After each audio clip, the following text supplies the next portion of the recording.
PR, when we say public relations, is a lot of different things. Let's take a look a little bit more in depth. So, what is public relations? Is it managing your image? Is it spin? Is it blasting news releases? That's not how we see it. To us, it's about your story and the chance to tell it. It's about relationships with real people, your customers, who today will embrace your story if it's made for them.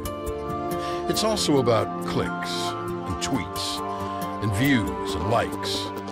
It's also the New York Times and local papers, conversations over the back fence.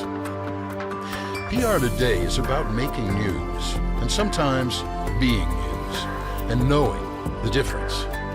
The opportunity to affect attitudes and change perceptions, to earn or charm your way into conversation by what, how, and where you say it. Start the conversation. Join the conversation. Change the conversation.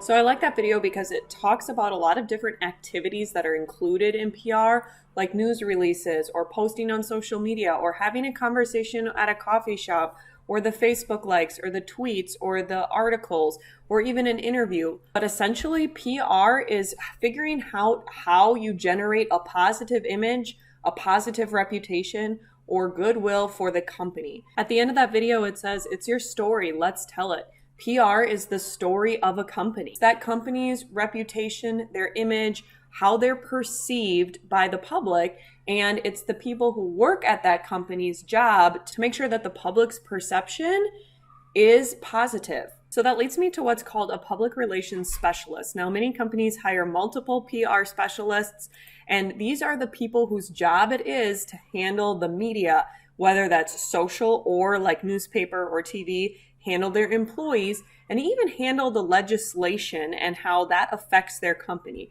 So they're going to do things like write press releases, post on social media. They're going to hold press conferences. They are essentially the face or the verbal message of the company.